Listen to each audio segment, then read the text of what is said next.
Don't hold back.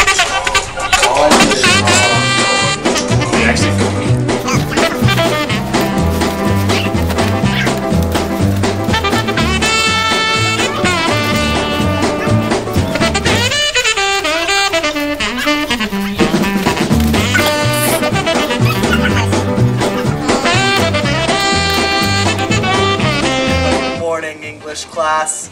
I hope you're all having a great morning. Especially after what went on in history class, right? Oh, Mr. Blatt. Well, anyway, let's get down to business here. So, this IOP we'll be conducting over this class period will focus around two works. William Faulkner's As I Lay Dying. The Maybach music.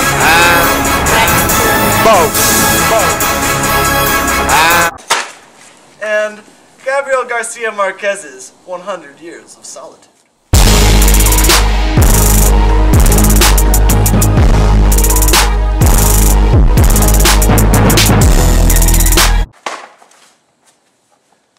Shout out to P-Fo! I hope you enjoy our presentation. Alright, so our two novels, As I Lay Dying and 100 Years of Solitude. So they actually have a fair amount of similarities in here. And one of the more predominant ones that we found was in the family discord of the two novels. Like there's animosity between siblings and as well as between father and child. There's some lacking in that category right there. And so we'll be discussing and delving into those two kinds of family relationships and what sort of effect they have throughout the novel. And what we ended up finding was that these family relationships led to stress in the family, and especially towards a certain character in the novels. Jose, honey, we should care about our kids more. Do you see this? This Yes. looks like an apple? This is an apple. This isn't even an apple. This is made out of some sorcerer's gypsy material. It's Who has an time? apple. Who has time for children when there is gypsy science afoot? Gypsy science! Gypsy science! I don't have time for kids. Gypsy science. Now leave me to my work, woman.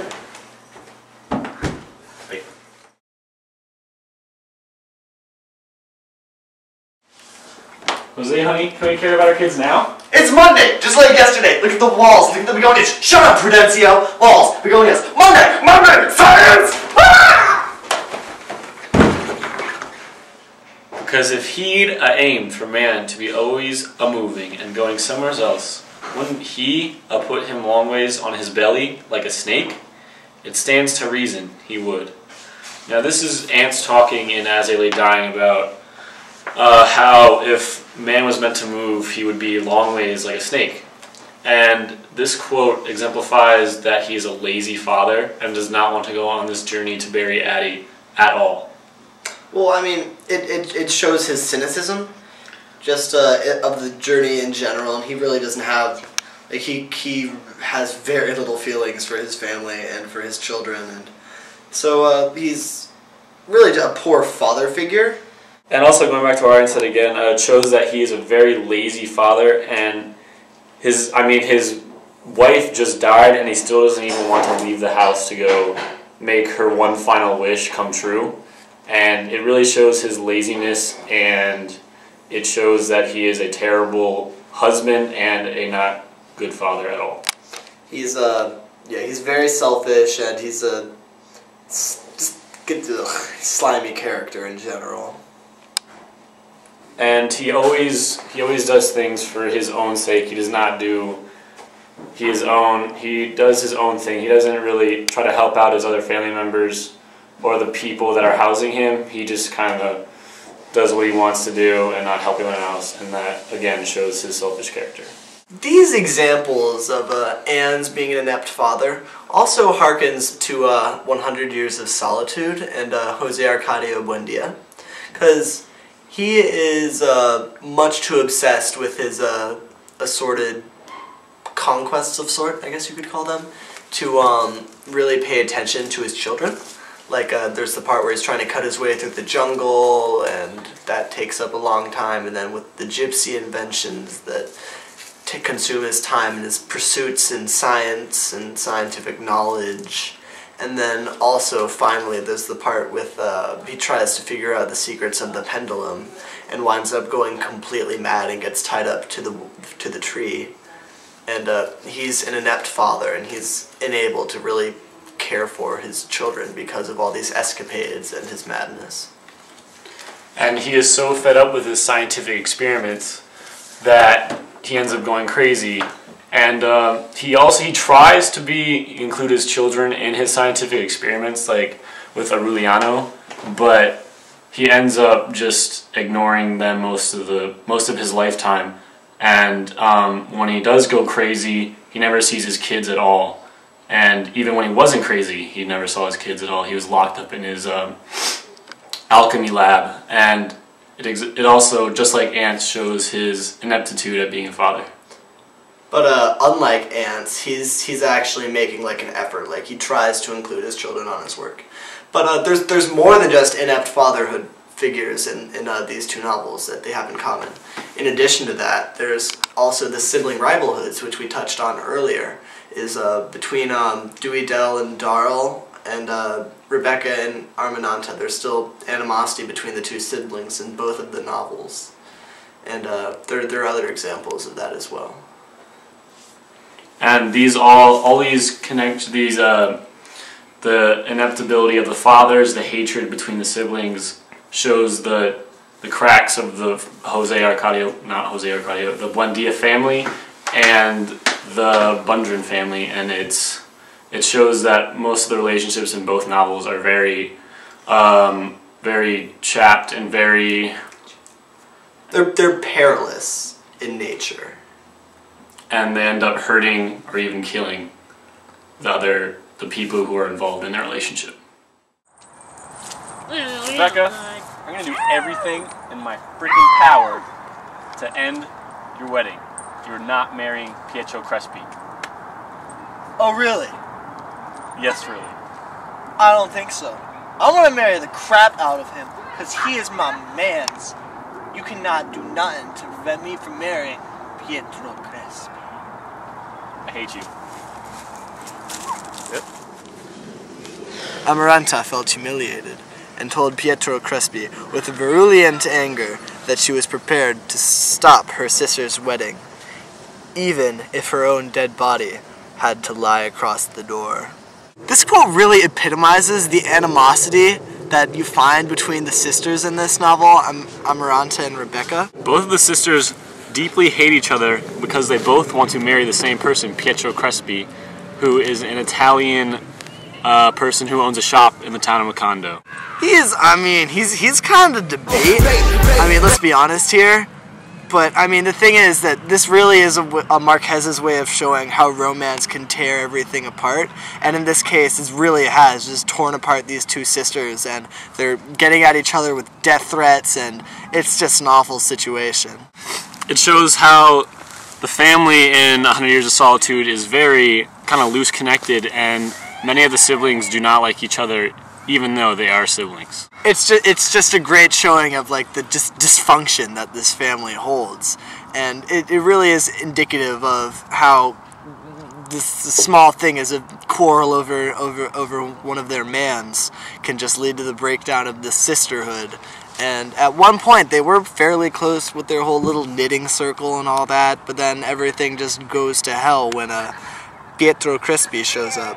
This quote, on the same page, page 73, Amaranta says to Rebecca, "Don't get your hopes up. Even if they send me to the ends of the earth, I'll find some way of stopping you from getting married, even if I have to kill you." Now this quote shows the deeper animosity and jealousy that Amaranta has towards Rebecca for marrying Pietro Crespi.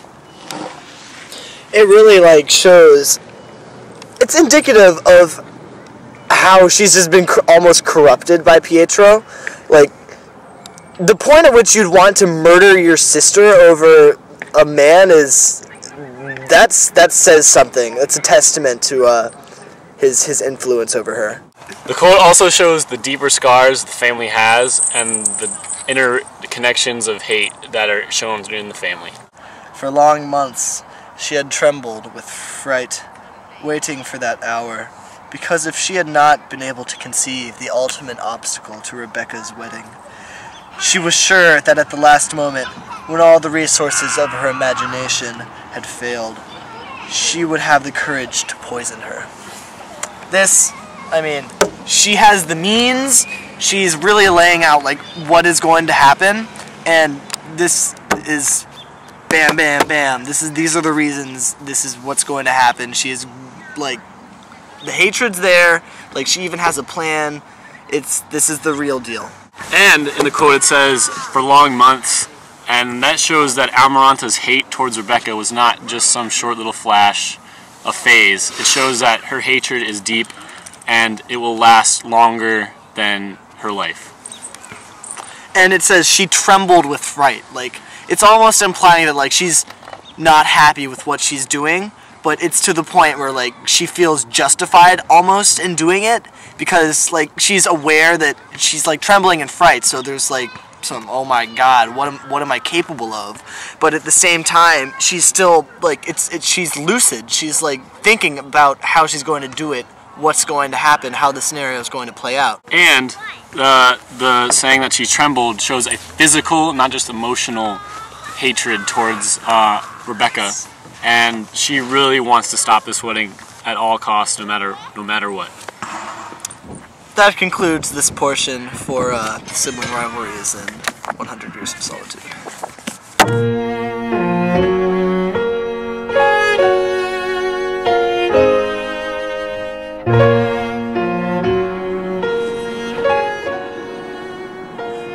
Darl.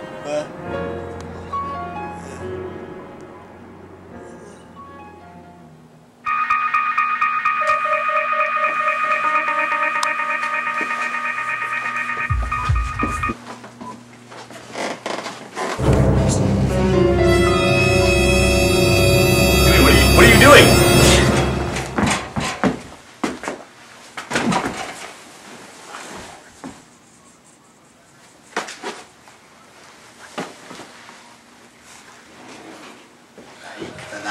So, the quote we just reenacted for you guys is on page 121, and it says, and it's Dewey Dell speaking, and says, I rose and took the knife from the streaming fish, still hissing, and I killed Darl.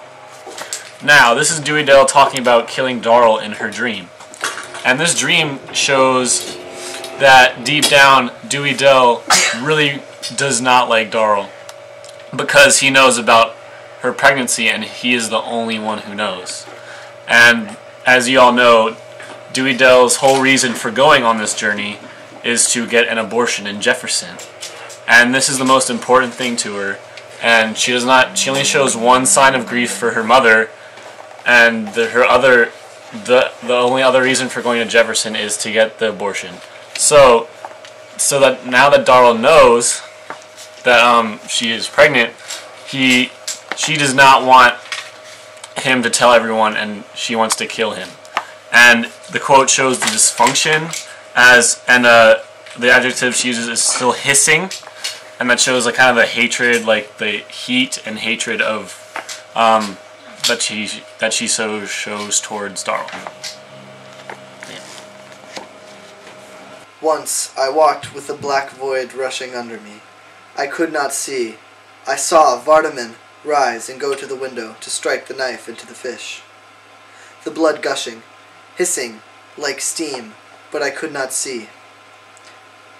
He'll do as I say. He always does. I can persuade him to anything. You know I can. Suppose I say, turn here.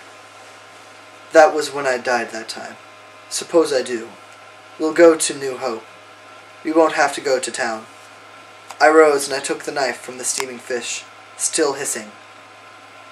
And I killed Darl. That is the quote that we just reenacted for you, that lovely tidbit that you just saw. And so let's break this down a bit here.